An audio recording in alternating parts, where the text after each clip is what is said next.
전하고 있는데요. 오늘 고난과 인내, 소망과 죽음이라는 제목 가지고 이 말씀을 전하도록 하겠습니다. 신앙생활하면서 말씀을 보지 않으면 기독교가 무엇을 추구하는지를 알 수가 없어요. 신앙생활할 때 보면 축복에 매여 있다. 내가 예수 믿으면 잘 된다. 내가 예수 믿으면 하나님께서 내 삶을 인도하신다. 이거는 성경의 부분적인 내용입니다. 그러나 성경적인 흐름을 보면 기독교가 뭘 이야기하고 있는가? 고난을 얘기합니다. 기독교가 뭘 이야기하는가? 인내를 이야기합니다. 그리고 기독교는 소망과 죽음에 대해서 얘기를 하고 있는데, 오늘 설교는 기독교의 핵심 진리인 고난과 인내, 소망과 죽음, 이 중요한 주제들이 오늘 말씀에 담겨져 있다는 것을 알게 됩니다. 내가 예수 믿고 난 이후에 내 삶이 잘 되기를 원한다. 이거는 예수님을 이용하는 자세거든요. 예수님을 이용하기 그런 건데, 주님께서 우리를 주님을 만났을 때 어떤 삶으로 추구하기를 원하시는가, 오늘 말씀을 통해서 해답을 찾고 그 길을 따라갈 수 있는 저와 여러분 인생 되시기를 주님의 이름으로 축복합니다. 제가 31살부터 교구 사역을 했습니다. 제가 강도사 나이대가 31살이었는데 31살 때부터 장례식을 집례했습니다. 31살 때 그 강도사가 무슨 장례식을 집례할 수 있겠습니까? 그러나 31살 때부터 지금까지 장례를 무수히 많은 장례를 치르게 되었는데, 나이대도 다양했습니다. 생후 1개월부터 시작해서 마지막 100세에 육박한 그 성도대 장례식도 치러보게 되었는데요. 근데 지금까지 기억나는 장례는 손에 꼽힙니다. 사실은 정말 심령에 깊은 여운이 남고, 정말 나도 저 사람처럼 살았으면 좋겠다라는 그런 장면은 이 손가락에 꼽힐 정도로 별로 없습니다. 사실은. 왜냐하면 정말 제 마음속에 깊은 여운이 남는다는 게 뭐냐 보면, 내가 저 사람처럼 살아야 되겠다 이런 마음을 주는 사람들의 특징은 정말 일반 성도들과는 전혀 다른 삶을 살았기 때문에 제 마음에 여운이 남는 것이지, 일반 성도들처럼 살아가는 사람들은 장례가 지나고 나면, 시간이 지나다 보면 전혀 기억나지 않게 됩니다. 근데 장례식장에서 저는 그분의 삶을 다 기억할 수는 없겠지만, 그 사람이 어떤 삶을 살았는지는 전체적인 이미지는 웬만하게 압니다. 제가 이 성도들 가운데서 어느 분이 소천하신다면 그분에 대해서 다 알지는 못하지만 그분이 어떤 삶을 살았는지 그래도 전체적인 이미지는 저도 알고 있습니다. 근데 우리가 잘 아시다시피 주님을 닮고 주님의 길을 걸어가기 위해서는 철저하게 자기 부인이 되고 자기 십자가를 지고 주님을 따라가는 삶을 살지 않으면 대부분의 사람들은 장례식에 왔지만 크게 감동을 받지 않습니다. 그러나 그 사람이 주님을 위해서, 주님의 나라를 위해서 정말 자기를 희생하며 자기 십자가를 진 사람들의 그 죽음의 현장 속에서는 성도들이 고개를 숙이며 정말 나도 당신처럼 살기를 원한다는 마음의 울림을 주게 되어 있다는 거죠. 근데 이것은 직분과 상관이 없습니다. 목사의 장례식장에서 감동이 있고 장로의 장례식장에서 감동이 있는 게 아니라, 일반 어린아이라 할지라도, 일반 성도라 할지라도 주님을 닮아가는 삶이었다면 많은 성도들이 거기에서 분명히 감동을 받게 된다는 거죠. 근데 하나님 나라에 대해서 눈이 열려지게 되면 삶을 살아가는 모습이 달라요. 이 땅 속에서 하나님이 삶의 중심이고 하나님께서 살아계시고 하나님의 나라에 대한 눈이 열려지게 되면 이 땅을 삶을 살아가는 삶의 자세와 태도가 다르겠지만, 세상 나라에는 눈이 열렸지만 하나님 나라에 대해서 눈이 열리지 않은 사람은 세상 사람처럼 삶을 살게 된다는 것을 알게 됩니다. 그래서 하나님 나라에 대해서 영적인 눈이 열렸는가, 세상 눈이 아니라 영적인 눈이 열린 사람만이 다른 길을 걸어간다는 것을 알게 됩니다. 근데 하나님에 대해서 눈이 열리고 하나님 나라에서 눈이 열린 사람들은 평범한 죽음이 아니라 위대한 죽음의 길을 걸어간다는 것을 알게 되는데, 여러분도 잘 아실 겁니다. 여러분 장례식장에 딱 들어갔을 때 이 사람이 누구인지 모릅니까? 이 사람이 어떤 삶을 살았는지 모르십니까? 여러분이 장례에 초청받아서 장례식에 가는 모든 사람들은 내가 그 사람이 어떤 사람인지 정확하게 알 수가 있다는 것을 알게 됩니다. 근데 우리가 아름다운 죽음을 준비해야 된다. 언젠가는 내 차례도 돌아오기 때문에 죽음을 위해서 기도해야 되고 죽음을 위해서 준비해야 되는데, 죽음은 마치 화살처럼 빠른 속도로 우리에게 다가온다는 것을 기억하셔야 됩니다. 그러면 제가 한번 질문해 볼게요. 지금 죽으면, 지금 여러분이 많이 죽는다면 여러분의 장례식장에 와서 여러분 어떻게 평가할 것 같습니까? 정말 여러분들이 죽었을 때 장례식장에 여러분에게 찾아와서 여러분들의 모습을 보고 어떻게 평가할 것 같습니까? 하나님도 물론 평가하겠지만 성도들이 여러분의 죽음을 보고 어떤 평가를 하실지 한번 생각을 해보시고 살아가셔야 됩니다. 성경에서 보면 아름다운 죽음을 맞이하는 사람이 있습니다. 구약의 에녹이라는 사람이 있잖아요. 그 당시에 평균적으로 900세 가까이 살았는데 에녹은 365의 삶을 살게 되었는데, 이 에녹에 대해서 평가를 할 때 딱 한 줄로 얘기한다면 하나님과 동행했던 사람이다 얘기하고 있거든요. 근데 하나님이 얼마나 보고 싶었는지 365세가 되어서 죽음을 맛보지 않고 하나님이 데려가신 일들이 있게 되었는데, 엘리야도 이렇게 죽음을 맛보지 않고 갔지만 이 에녹도 죽음을 맛보지 않고 하나님께로 부르심을 받게 되었거든요. 하나님께서 기억하시는 삶도 있겠지만 이 에녹이 죽음을 맛보지 않고 하나님 나라에 갔을 때 이 땅에 남아있는 에녹을 아는 사람들이 에녹을 어떻게 평가를 했을까, 어떻게 추억했을까, 우리가 충분히 상상이 갈 수 있겠죠. 신약시대에 예를 들면 스데반 집사님이 있습니다. 스데반 집사님이 말씀을 전하다가 종교 지도자들에 의해서 돌에 맞아 죽게 되잖아요. 정말 머리에 돌을 맞게 되고 온몸에 돌을 다 맞게 되면서 피를 철철 흘리면서 그 생명이 끊어지게 되었는데, 얼굴은 평온하고 마치 천사 얼굴처럼 평안하게 잠을 잤다라고 표현을 합니다. 근데 마지막 죽을 때에도 정말 그들을 죽이는 사람들을 위해서 저들의 죄를 용서해 달라고 하나님께 기도하고 있고, 그리고 자기의 영혼을 주님께 맡기면서 마지막 죽음을 맞이하게 되었는데, 그 순간 스데반이 집사님이 죽었을 때 하늘 보좌에 계셨던 예수님이 앉아 계신 거 아니에요. 일어서는 일들이 있게 되었죠. 그 광경을 직접 보시는 그런 일들이 있게 되었죠. 영안이 열려지는 역사가 일어나게 되었잖아요. 근데 이 스데반의 죽음을 바라보면서 성도들은 어떻게 생각했을까? 거기에 함께 있는 사람들이 스데반이 걸어왔던 길과 그의 죽음을 보면서 깊은 마음의 울림이 있지 않았을까? 정말 저 사람은 하나님의 사람이었고 저렇게 죽는구나, 그 깊은 마음에 울림이 있었을 것이 분명하다고 생각을 합니다. 제가 지난주에는 이제 묶어두는 불신, 풀어내는 신앙에 대해서 말씀을 전했지만, 불신앙은 예수님의 손을 묶어버립니다. 그래서 열린 마음과 믿음으로 받아들여야 된다고 말씀을 드렸고, 그리고 또 예수님과 부르심과 보내심에 순종할 때 영혼들을 내가 살려내는 게 아니라 주님께서 복음으로 살려내고 치유하시는 역사를 경험하게 됩니다. 이게 풀어내는 신앙입니다. 그리고 더 나아가서 세 번째로 말씀하는 것이, 믿음과 순종으로 예수님을 깊게 만난 사람들이 자신을 주님께 맡기는 삶을 살게 되지만, 신앙 생활하면서도 불구하고 예수님께 대한 믿음과 그분의 말씀을 순종함으로 주님을 깊게 만나지 못한 사람들은 예수님께 자기의 인생을 맡기지 않습니다. 예수님을 모르는데 자기 인생을 맡기며 살아갈 수는 없는 거잖아요. 그래서 우리는 신앙생활 할 때 주님을 깊게 만나야 될 이유가 뭐냐 보면, 주님이 내 삶의 주인이시고 내 삶을 책임지시고 맡기어도 충분하다는 것을 알게 될 때 비로소 내 삶의 주인의 자리를 내려놓고 예수님의 주인 되심을 인정하는 삶을 살아가게 됩니다. 자, 오늘 말씀에 보면 세례 요한이 죽습니다. 예수님보다 6개월 앞서 왔던 세례 요한이 죽게 되는데, 그 죽음이 비참합니다. 그 죽음이 억울합니다. 그 죽음이 너무 어처구니 없는 죽음을 당하는 모습을 보게 되는데, 성경은 이 모든 것을 다 기록하고 있다는 거예요. 자, 오늘 말씀을 첫 번째로 할 수 있는 게 뭔가 같이 한번 읽어보겠습니다. 그리스도인의 인생의 목적은 오직 예수님을 드러내는 것입니다. 자, 우리 옆에 분하고 혹시 혼자 앉아있으면 뒤에 분에게 한번 물어보시기 바랍니다. 당신의 인생의 목적은 무엇입니까? 옆에 한번 물어보세요. 자, 그럼 옆에 분이 대답 한번 해보세요. 자, 옆에 분이 한번 대답 한번 해보세요. 물었잖아요. 당신의 인생의 목적이 뭐냐 물었습니다.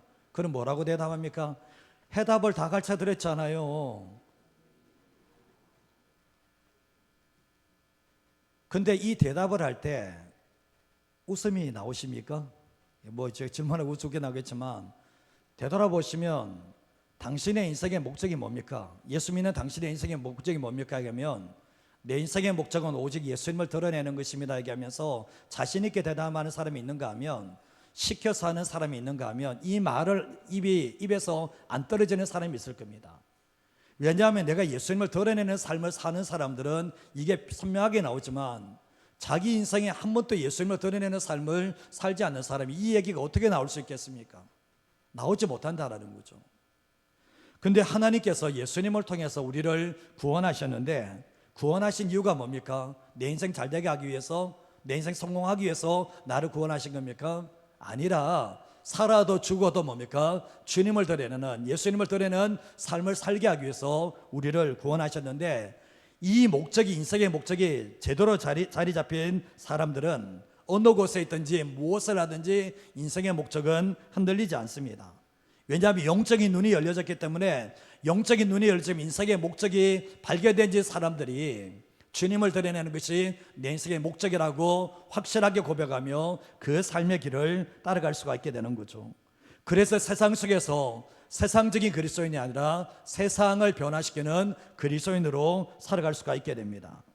근데 반면에 그리스도인으로서 인생의 목적이 선명하게 자리 잡히지 않는 사람들이 있습니다. 교회를 수십 년 다녔습니다. 수십 년 다녔는데 인생의 목적이 안 달라져요. 인생의 중심과 초점이 달라지지 않고 예수님을 드러내는 것이 내 삶의 목적이 아니라 여전히 내 인생을 내가 잘 살아가는 것이 목적이 된 사람들은, 죄송한 표현이지만 교회 다니지만 그분은 세상 사람들과 불신자들과 똑같습니다. 뭐 다른 게 없어요. 생각과 마음과 삶의 모습이 불신자들과 아주 똑같은 그런 삶을 살게 됩니다. 이런 사람들은 예수님을 드러내는 삶이 아니라 자신의 행복을 위해서 살아갑니다. 그렇기 때문에 결국은 그 삶 속에 예수님이 드러나는가, 예수님이 드러나지 않는다는 것을 알게 됩니다. 여러분 잘 아시다시피 사실상 내 인생의 목적이 예수님을 드러내는 것이라 해도 그 삶을 살아내는데 치열하게 영적 전쟁이 우리에게 있어야 합니다. 그래서 삶을 살게 되거든요. 아무런 연단과 훈련이 없이 오직 예수님만을 드러내는 삶을 살아낼 수 있는가? 그런 사람은 이 땅에 아무도 없습니다. 철저하게 자기 부인과 자기 십자가에 저는 그런 삶을 통해서 예수님을 드러내는 삶을 살아가는 것이지, 주일날 그냥 성경책 찍고 교회에 오는 사람이 주님을 드러내는 삶을 살아갈 수 있는가? 절대로 그렇게 삶을 살아가지 못한다는 것을 저도 알고 여러분도 알고 있습니다. 이미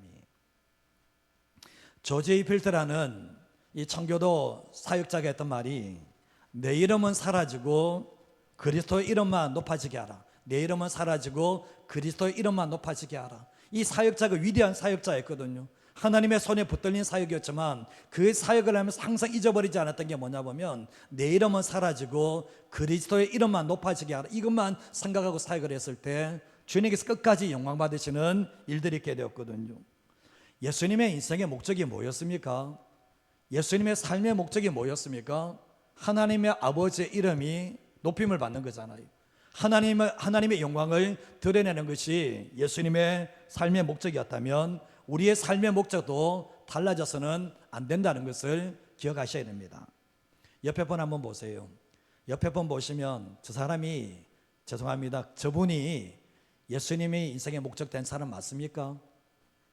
인정할 수 있겠습니까? 옆에 분도 인정하지 못하면 주님이 인정하시겠습니까? 인정 못하는 거죠, 사실은.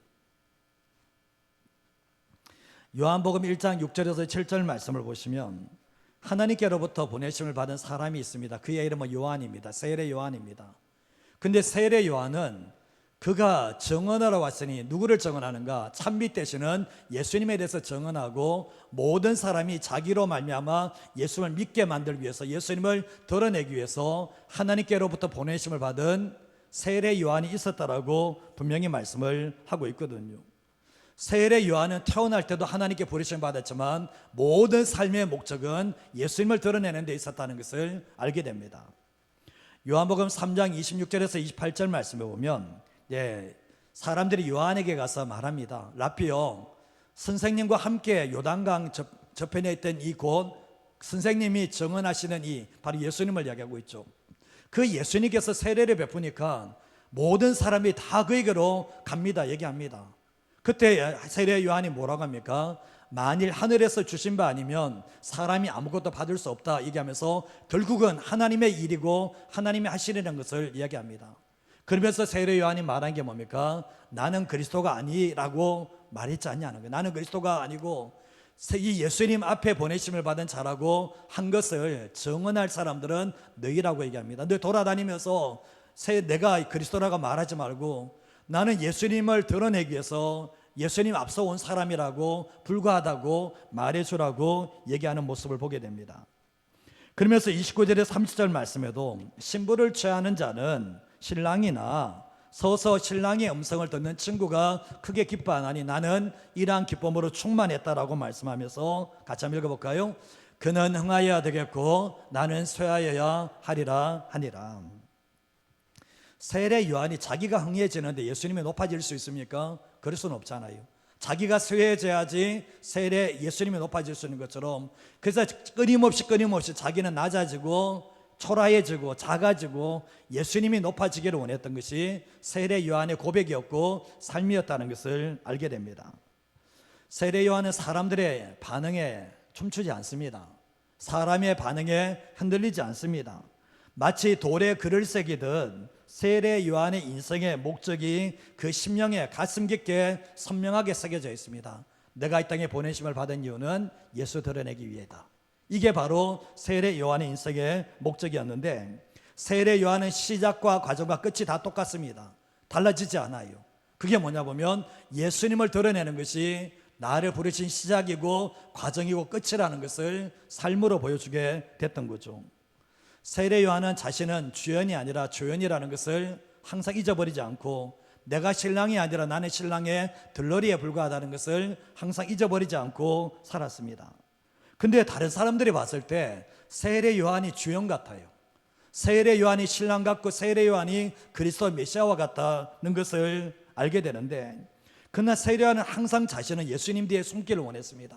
예수님이 드러나기를 원했는데 절대로 자신이 드러나지 않기를 원했던 겁니다. 그러나 자신 때문에 예수님이 가려지는 것을 절대로 원하지 않았던 것이 세례 요한이었습니다. 그럼에도 불구하고 뭡니까? 세례 요한의 마음과 고백을 알지 못하는 사람들은 항상 뭡니까? 세례 요한을 그리처럼 따랐던 사람들도 있었다는 것을 알게 돼요. 이건 어쩔 수 없었잖아요. 근데 세례 요한이 이렇게 할 수 있었던 이유가 뭐냐? 자기 부인과 자기 죽음의 과정을 겪었기 때문에 그래요. 빈들에서 정말 이 광야에서 자기 죽음, 자기 부인의 시간들을 겪었기 때문에 오직 예수님만 높여드리는 삶을 살게 되었던 거죠. 이게 아니면 세례 요한이라 할지라도 자기 성공, 자기 영광의 길을 걸어갈 수밖에 없었던 겁니다. 우리가 잘 아시다시피 살아도 주를 위해서 산다, 죽어도 주를 위해서 죽는다, 말하기는 쉽지만 이렇게 살아내기는 쉽지 않잖아요. 세례 요한에게 유혹이 없었을까요? 세례 요한에게 사단이 유혹을 안 할까요? 세례 요한을 무수히 많은 사람이 따르면서 메시아라고 인정하는 사람들이 많았거든요. 근데 그 유혹을 다 받아가면서 철저하게 자기 부인을 한다. 나는 메시아가 아니고 나는 그리스도가 아니라고 철저하게 부인하고, 세례 요한은 예수님을 가리키는 손가락으로만 삽니다. 항상 자기에게 뭔가 칭찬이 오고 영광이 올 때마다 모든 것을 다 예수님께 가리키는, 예수님께 공을 돌리는 삶을 살았던 것이 바로 세례 요한의 삶이었다는 것을 알게 됩니다. 우리의 삶을 살아갈 때는 우리는 어떻습니까? 우리의 삶은 어떤지 한번 되돌아보시면, 나는 삶을 살아갈 때 예수님을 드러내고 있는가?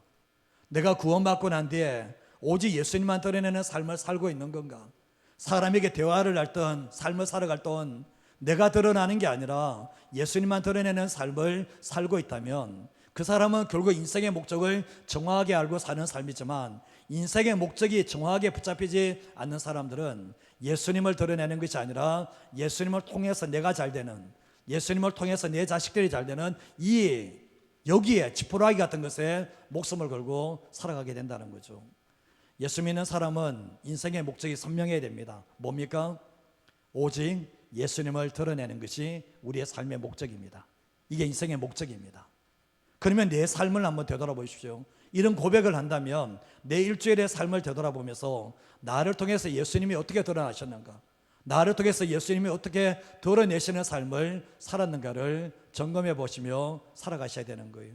그래서 예수 믿는 사람들은 이 뼛속까지, 내 혈액의 한 방울까지라도 내 삶의 목적은 오직 예수님을 드러내는 것이다. 이 삶의 목적을 놓쳐버리지 않고 삶을 살아갈 때 사단의 공격이 있다 할지라도 이겨낼 수 있는 사람이 될 수가 있는 거예요. 신앙생활할 때 아무런 고난이 없는 사람들이 있죠. 아무런 연단이 없는 사람이 있죠. 아무런 훈련을 받지 않는 사람이 있죠. 자, 그런 것 같더라고요. 교회에서 예배 3, 40년 드려도요, 훈련을 받지 않은 사람들은, 그분들은 여전히 머릿속에 뭐가 남은지 아십니까?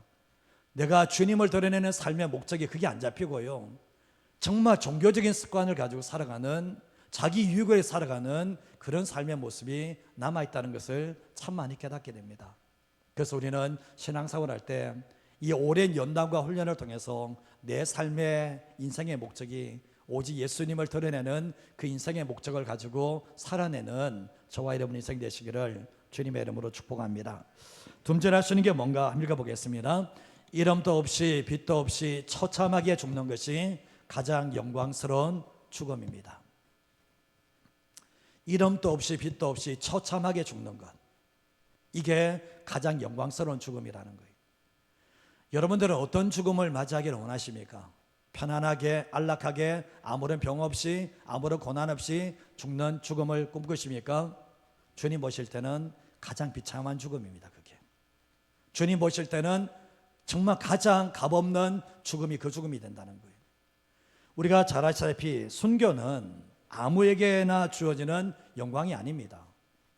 내가 주님을 위해서 죽는다는 것은 아무나에게 주어지는 영광은 아닌데, 대부분 그것을 위해서 기도하고 준비한 사람들이 순교의 반열에 오르게 됩니다. 앞에 화면을 띄워주시면 한번 읽어볼까요? 만일 당신이 어떤 사람에게 절대적으로 필요한 존재가 된다면 당신은 하나님의 의도에서 벗어난 것이다. 부모가 자식에게 절대적으로 필요한 존재가 됐다면 그 부모는 하나님의 의도에서 벗어난 거예요. 맞죠? 부모가 자식이 부모가 절대적인 존재가 된다면 그 부모는 인생 실패한 겁니다. 인생 잘못 산 거예요. 성경에서 보면 오늘 말씀에도 나오지만 세례 요한이 다른 사람에게 없어서는 안 돼 절대적으로 필요한 존재가 되었다면 하나님의 의도에서 벗어난 거예요. 세례 요한의 목적이 뭡니까? 누굴 드러내는 거죠? 예수님 드러내는 건데, 정말 누군가에게 자신이 절대적으로 필요한 존재가 되어서는 안 된다는 것을 알게 되잖아요. 근데 오늘 말씀에 보면 세례 요한이 죽는데 왜 하나님께서 이렇게 죽이실까? 고상하게 죽일 수 있잖아요. 자신을 위해 살았으면 고상하게 죽일 수 있는데 왜 하나님께서 이런 죽음을 맞이하도록 했을까 생각해 보면, 하나님을 위해서입니까? 그 사람을 위해서입니까? 그 사람을 위해서 이렇게 죽게 한 거예요. 우리는 생각할 때 하나님을 위해서라면 하나님이 이렇게 죽일 이유는 없어요. 하나님은 이 세례 요한의 죽음이 가장 처절한 비참한 죽음이지만 이 죽음 자체가 가장 영광스러운 죽음이라는 것을 알기 때문에 하나님께서 이 죽음으로 몰아넣으셨다는 것을 알게 되는 거죠. 우리가 신앙생활할 때 하나님이 하시는 것은 다 옳아요. 하나님이 말씀하시는 것 틀린 게 없어요. 하나님이 행하시는 일도, 오늘 세례 요한이 죽는 것도 하나님의 허락 속에서 이것이 이루어진다는 것을 우리는 알게 되는 거죠. 마가복음 6장 14절에서 16절 말씀을 보시면 예수의 소문이 계속, 예수님의 이름이 계속해서 퍼져나가는데 헤롯 왕이 이것을 듣게 됩니다. 근데 그 당시에 사람들이 뭐라고 했나 보면 세례 요한이 죽은 자 가운데서 살아났다, 그래서 이런 능력이 나타난다, 이런 얘기를 했거든요. 죽은 세례 요한이 살아났다는 거예요. 근데 15절 말씀에도 보면 정말 이 어떤 사람들은 엘리야다, 죽은 엘리야가 다시 살아났다, 어떤 사람들은 선지자 중에 하나와 같다, 이런 소문이 들었는데 당시의 통치권자인 헤롯 왕이 뭐라고 했나 보면 내가 목배인 요한 그가 살아났다라고 얘기를 하게 되었습니다. 이렇게 오해가 일어난 일들이 일어나게 되었죠. 세례 요한의 존재가 어떻습니까? 엄청납니다. 세례 요한이 죽었는데 요한도 그렇고 많은 사람들이 예수님을 이야기했을 때 죽은 세례 요한이 다시 살아났다고 할 정도로 세례 요한은 절대적인 존재였다는 것을 알게 돼요. 그러나 하나님께서는 이 세례 요한의 죽음을 가장 비차감적으로 몰아넣는 모습을 보게 되거든요. 근데 예수라는 인물과 세례 요한의 인물을 이렇게 비교하는 모습을 보게 되는데, 세례 요한은 내가 예수님이 아니다, 그리스도가 아니라 그래도 다른 사람들은 뭡니까? 세례 요한을 이렇게 절대적인 존재로 보고 있다는 것을 알게 되죠. 17절에서 18절 말씀 같이 한번 읽어보겠습니다. 전에 헤롯이 자기가 동생 빌립의 아내 헤로디아에게 장가든 고로 이 여자를 위하여 사람을 보내어 요한을 잡아오게 가두었으니, 이는 요한이 헤롯에게 말하되 동생의 아내를 취한 것이 옳지 않다 하였습니다. 17절 말씀을 보시면 여기서 헤롯이라는 것은 헤롯 안티파스를 얘기합니다. 그리고 뒤에 보면 동생을 이야기할 때는 헤롯 빌립이라고 얘기하거든요. 근데 헤롯 안티파스가 자기가 동생 빌립의 아내 헤로디아를 아내를 취해서 장가를 가게 되었습니다. 근데 이것을 누가 비난했나 보면, 누가 잘못했다기는 세례 요한이 잘못했다라고 얘기했던 거예요. 근데 이 헤롯이 어떻게 하냐, 이 여자 헤로디아를 위하여 이 사람을 보내서 세례 요한을 옥에 가둬버린 일들이 있게 되었던 거죠. 근데 결국은 17절 8절 말 보면 요한이 헤롯에게 말하되 동생의 아들을 취한 것이 옳지 않다고 계속 이야기함으로 이렇게 일어나게 됐는데, 표준 세복에서는 18절 말씀에 보면 요한이 헤롯에게 동생의 아내를 차지하는 것은 옳지 않다고 한 번 말한 게 아니라 계속해서 반복해서 여러 차례 말하니까, 한 번 이야기하면 넘어가 주겠는데 계속해서 이야기하니까 이 헤롯은 헤로디아를 위하여 이 요한을 옥에 가둬버린 일들이 일어나게 됐던 거죠. 근데 표준서명 19절에서 20절 말씀에 보면 헤로디아가 요한에게 원한을 품습니다. 요한을 죽이고자 하지만 그 뜻을 이루지 못해요. 근데 포기하지 않죠. 20절 말씀을 보시면, 근데 헤롯은 요한을 생각할 때 어려운 사람으로, 거룩하고 성스러운 사람으로 알고 그를 두려워하면서 보호해 줍니다. 자기 와이프는 헤로디아를 죽이려고 그러는데 요한은 계속해서 보호해주고 두려운 존재로 여기게 되죠. 근데 이 헤롯은 세례 요한의 말, 그 여자를 취한 것은 옳지 않다는 그 말을 들으며 몹시 괴로워합니다. 그러면서 그 말을 달게 들어요. 그 말을 무시하지 않습니다. 왜냐하면 이 헤롯의 마음은 뭡니까? 그래도 양심이 살아있었기 때문에 결국은 그것을 무시하지 않고 받아들이는 모습을 보게 됩니다. 근데 문제는 뭐냐 보면 헤로디아가 호시탐탐 이 세례 요한을 죽이려고 하고 있었는데, 21절 말씀을 보시면 마침 기회가 좋은 날이 왔습니다. 마침 기회가 좋은 날은 누구에게 기회가 좋은 날인가 보면 헤롯의 아내 헤로디아에게 마침 기회가 좋은 날이 왔는데 죽일 기회가 온 거예요. 그게 뭔 날입니까? 헤롯의 생일이었던 거예요. 헤롯이 자기 생일을 맞이하게 되면서 뒤에 말씀을 보면 대신들과 천부장들과, 앞에 구절입니다, 갈릴리의 귀인들로 더불어 잔치를 벌입니다. 여기서 보면 대신들이라는 것은 높은 지위에 있는 사람이죠. 천부장들은 군대의 지휘관들이죠. 그리고 갈릴리의 귀인들은 유지들이죠. 이 사람들을 불러서 잔치를 하게 되는데, 뒤에 말씀에 보면 헤로디아의 딸 살로메가 친히 들어와서 춤을 추기 시작합니다. 근데 미혹적인 춤, 노골적인 이 외설적인 춤을 추기 시작하는데 헤롯과 그와 함께 있는 자들을 기쁘게 해줍니다. 그때 왕이 소녀에게, 살로메에게 묻습니다. 무엇이든지 내가 원하는 것을 내게 구하면 내가 다 주겠다 얘기하면서 뒤에 말씀에 보면 맹세를 합니다. 무엇이든지 내게 구한다면 나라의 어디까지라요? 절반까지라도 주겠다라고 약속을, 맹세를 하게 됩니다. 근데 결국 뭡니까? 충동적이고 즉흥적이고 자기 과시적인 모습을 보게 되는, 누가 다 듣습니까? 대신들과 천부장들과 그리고 귀인들이 거기서 다 듣는 일들이 있게 되었죠. 근데 뒤에 말씀을 보시면 딸 살로메가 어머니 헤로디아에 가서 묻습니다. 아버지가 나라의 절반이라고 준다는데 소원 이야기하라는데 뭐 소원 이야기할까 하니까 어머니가 누구 죽이려고 생각했습니까? 세례 요한 죽이려고 작정했잖아요. 그때 뭐라고 합니까? 세례 요한의 목을 달라고 요청을 합니다. 근데 그래서 급히 들어가서 어머니의 부탁대로 세례 요한의 목을 베어달라고 요청을 하게 되는데, 자신이 맹세했기 때문에 뭡니까? 거절할 수가 없는 상황이 되었습니다. 그래서 결국 어떻게 됩니까? 세례 요한의 목을 베어서 딸에게 주고 딸은 어머니에게 건네주는 일들이 있게 되었는데, 이 어머니는 세례 요한이 목이 잘린 것을 보면서 그 마음에 원한이 풀어진 일들이 있었겠죠. 근데 이 세례 요한의 제자들이 자기 선생인 세례 요한이 죽었다는 것을 알게 되면서 시신을 가져오게 되는데, 정말 목과 이 몸통이 다 갈라진 상태에서 이 시신을 받아와서 장례를 치르게 됐던 것입니다. 하나님께서 이 세례 요한의 끝이 이렇게 난 거예요. 사실은 세례 요한이 뭐 죄지었습니까? 뭐 잘못한 게 있습니까? 그게 아님에도 이렇게 죽음으로 끝나게 되었는데, 결국 하나님이 막을 수 있습니까? 막을 수 없습니까? 하나님 막을 수 있습니다. 이거 천사를 통해서 과목에서 풀어내시는 주님께서 이거 못 막아내시겠습니까? 막아낼 수 있습니다. 근데 주님은 막아내지 않습니다. 이렇게 죽도록 놔둡니다.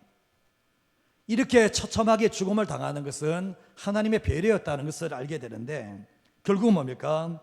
자신의 고백대로 그는 흥하야 되고 나는 쉬어야 될 것처럼 결국은 감옥에서 이런 죽음을 당하게 됐던 것입니다. 그리스도를 위해서 그의 죽음이 비참하면 비참할수록 그의 영광은 빛나게 되어 있습니다. 정말 주님을 위해 삶을 살아가다 그 인생 자체가 가장 비참한 죽음을 당했을 때 그 장례 앞에서 사람들은 고개를 숙이게 되어 있습니다.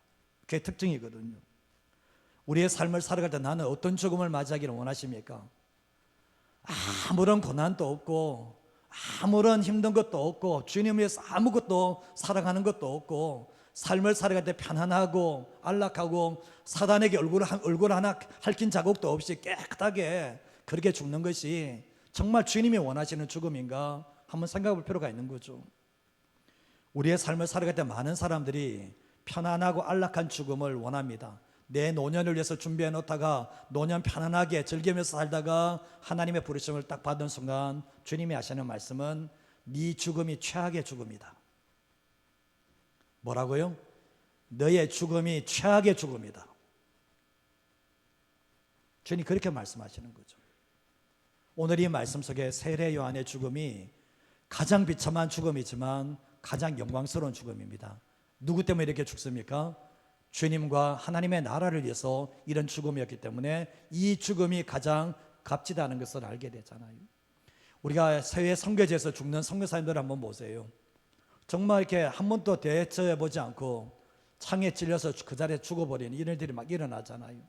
우리나라 복음 전할 때도 대동강변에서 한 번도 복음 못 전하고 죽는 사람들도 있었잖아요. 그 죽음이 비참한 죽음입니까? 그건 아니잖아요.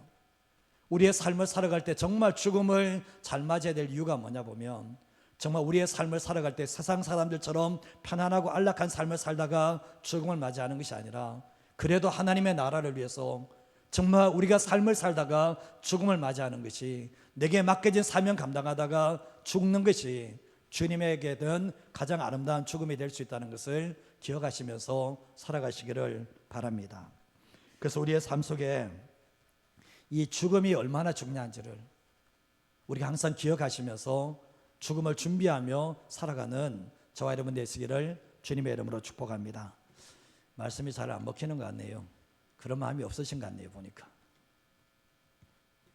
마지막 한 가지만 더 말씀드리겠습니다. 같이 읽겠습니다.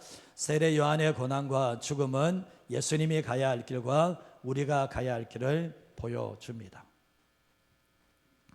세례 요한이 감옥에서 목배임을 당했습니다. 고난당하고 죽임을 당했죠.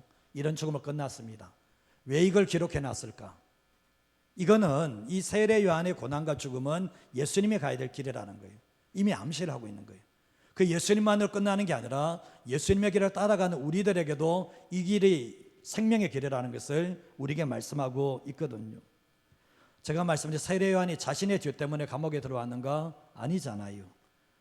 헤롯 왕의 불의를 드러내고 죄를 드러내다가 여기 들어와서 헤로디아의 그 음모에 빠져서 죽음을 당하게 되었는데, 감옥에 들어오는 순간부터 나간다는 것은 자신의 뜻대로 되지 않아요. 죽이려고 하는 사람은 죽여야지 직성이 풀리는데, 헤로디아가 원한을 품었기 때문에 죽이려고 끝을 보려고 하는 자세가 있었거든요. 세례 요한이 자신의 죽음을 직감했는지는 잘 모르겠어요. 근데 결국 뭡니까? 이 세례 요한은 고난을 당하게 되고 그 감옥에서 오래 참음과 인내 시간을 보내게 됩니다. 근데 세례 요한이 알았을 거라 생각해요. 여기가 끝이다. 그러나 세례 요한은 감옥에서도 이 땅에 대한 소망이 아니라 영원한 하나님 나라의 소망을 가지고 죽음을 맞이했다는 것을 알게 됩니다.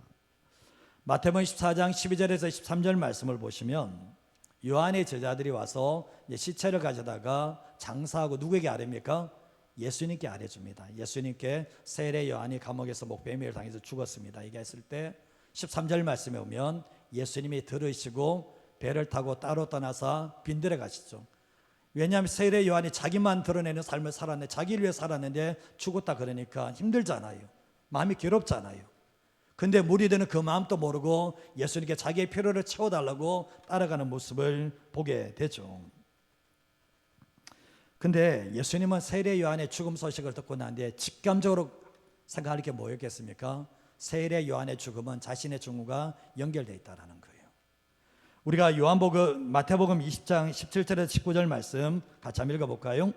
예수께서 예루살렘으로 올라가려 하실 때에 12 제자를 따로 데리시고 길에서 이르시되, 보라, 우리가 예루살렘으로 올라가노니 인자가 대제사장들과 서기관들에게 넘겨주매 그들이 죽이기로 결의하고 이방인들에게 넘겨주어 그를 조롱하며 채찍질하며 십자가에 못 박게 할 것이나 제3일에 살아나리라.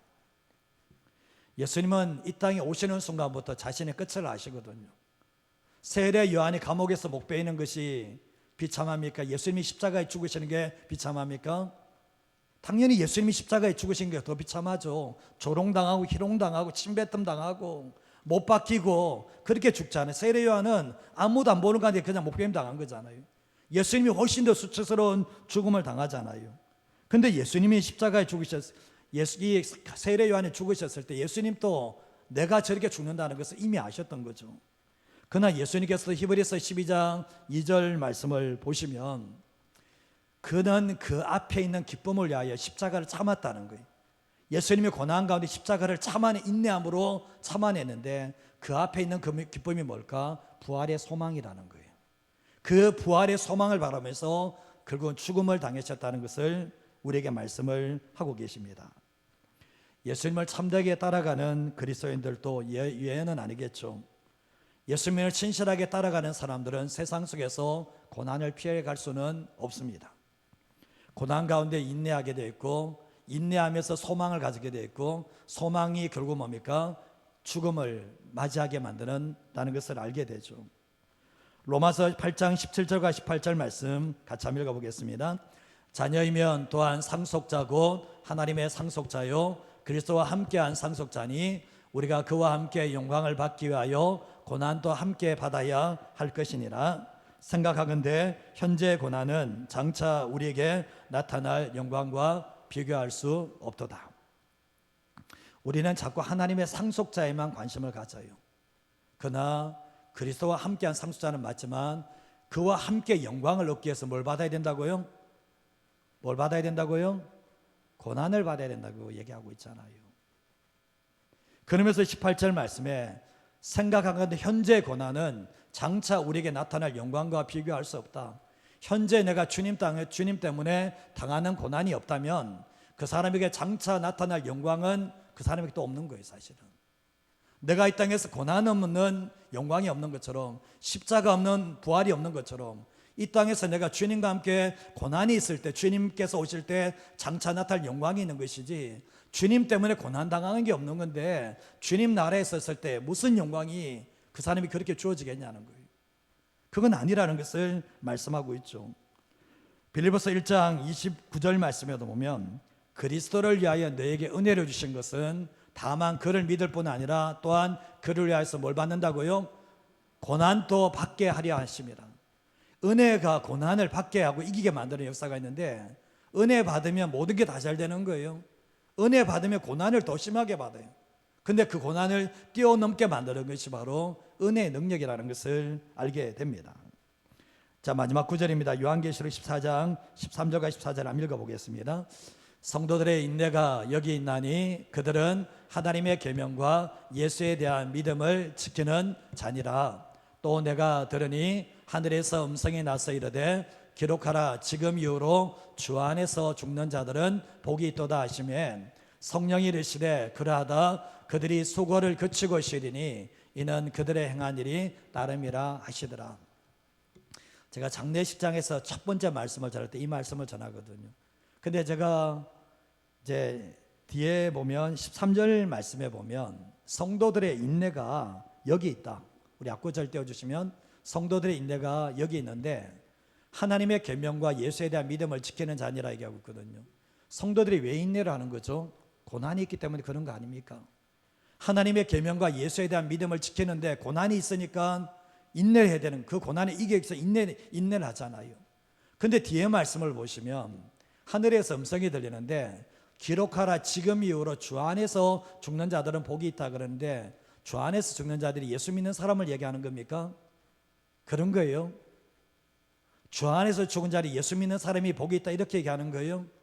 물론 그것을 배제할 수는 없지만 여기서는 성도가 고난 가운데서 인내하는 가운데서 끝까지 주 안에 있기를 위해서 주님 안에 머물고 소망을 잃어버리지 않고 삶을 살아가는 그 사람이 복이 있다라고 말씀을 하는 거예요.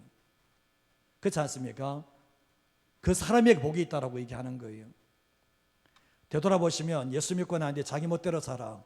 예수님 때문에 당하는 고난도 없어. 예수님 때문에 인내하는 것도 없어.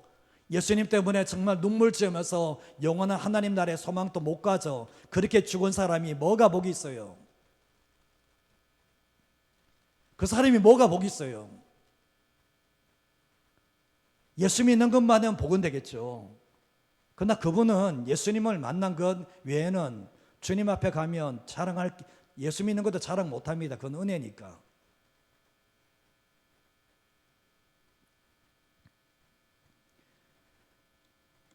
고난 가운데서 끝까지 인내하면서 소망 놓쳐버리지 않고 끝까지 그 길을 가면서 죽은 사람이 복이 있다라고 말씀하잖아요.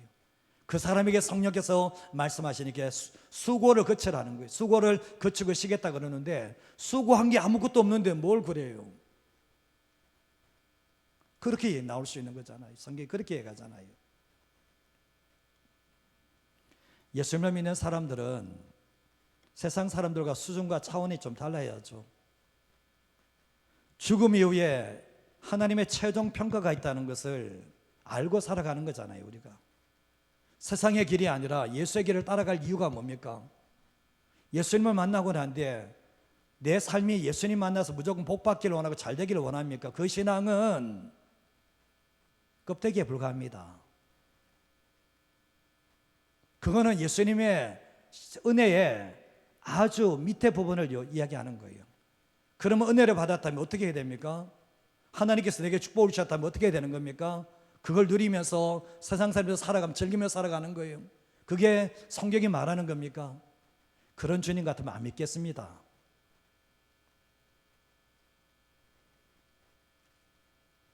한국교회 초창기 때는 이런 신앙 아니었거든요. 지금 어느 순간에 저도 그렇습니다. 어제 양철 장로님께서 한국교회 제일 문제가 누구냐? 목회자입니다. 사실은 부인하지 않습니다. 목회자가 한국교회 이렇게 만들어 놨어요. 부인하지 않습니다. 그러나 성도들의 책임도 있습니다. 한국교회 초창기 성도들은 고난이 필수였습니다. 고난 가운데 눈물 지면서 인내하는 성도들이 많았습니다. 그 가운데서 늘 하나님 나라에 대해 소망 가지고 찬양 불렀습니다. 언제 주님 오시냐. 그리고 죽음을 맞이해서 한국교회 이렇게 만들어 놨거든요. 지금은 한번 보세요. 등 따시고 배부릅니다. 주님 때문에 당하는 고난 없어요. 주님 때문에 눈물 흘리면서 인내하는 성도들 점차적으로 줄어들고 있습니다. 영원한 하나님 나라에 대해 소망이 아니라 이 땅의 소망을 두고 있습니다. 이 땅에 너무나 많은 걸 누리니까. 그리고 죽음 또한 편안하고 안락한 죽음을 맞이하기를 원합니다. 지금 예수님의 가르침과 지금 얼마나 상반된 삶을 살고 있는지 아시겠습니까? 저도 그렇고 여러분도 그렇고 예수님의 정신과는, 십자가의 정신과는, 기독교의 정신과는 정반대로 가는 이런 모습을 이 세대 속에서 보고 있습니다. 한국교회가 타이타닉이 지금 잠겨져 가는 이런 지금 모습이거든요. 이런 모습이 부인하고 싶지만 이게 지금 이 모습입니다. 한국교회 잠겨져 갑니다. 초대교회는 고난이 그 교회를 살렸습니다. 하나님의 말씀을 붙잡고 고난의 길을 걸어가는 성도들이 그 교회를 살려냈는데 지금은 주일날 교회 오는 성도들, 그분들이 대부분입니다. 한국교회 살아날 수 있다고요? 그럼 저는 소망을 잃어버리지 않습니다. 교회의 주인은 주님이시니까. 아무리 비방적인 얘기해도 교회의 주님은 주님이시니까. 그러나 주님이 어떤 사람을 통해서 일하실까? 그리스도의 남은 고난을 자기 육체에 채우겠다고 사도 바울이 고백했던 것처럼, 내가 주님 때문에 아무도 보지 않는 곳에서 주님 때문에 고난당하면서, 주님 때문에 인내하면서, 주님 때문에 이 땅에 소망 두는 게 아니라 영원한 하나님 나라의 소망을 두면서 내가 끝까지 죽음 앞에서도 주님의 길을 따라가는 그 사람을 통해서 하나님의 나라가 세워지는 것이지, 그게 아닌 사람을 통해서 하나님의 나라는 세워지지 않습니다.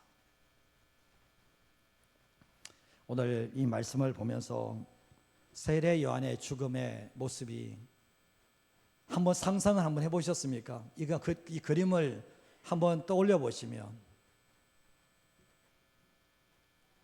이 죽음이 얼마나 위대한 죽음인지, 30대 초반에 한 번도 자기를 살아보지도 않고 세상의 욕심과 야망을 살아가 보지도 않고 손에 쥔 것 아무것도 없는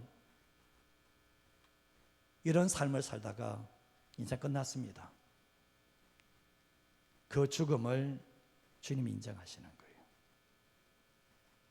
그래서 우리가 신앙에 걸어가실 때 신앙은 가볍지 않습니다. 신앙은 얕지 않습니다. 주님의 은혜를 누리면 누릴수록 신앙 세계가 얼마나 깊은 세계인지를 알게 되는데, 우리가 신앙의 그 수준을 끌어올리시면서 정말 내가 주님 때문에 당하는 고난 때문에 기뻐할 줄 알고, 주님이 주시는 주님의 길을 따라가다가 어려움 당하는 것을 감사할 줄 알고 인내하면서 영원한 하늘나라의 소망을 두고 이 땅을 향해서, 죽음을 향해서 달려갈 수 있는 저와 여러분의 삶이 되시기를 주님의 이름으로 축복드립니다.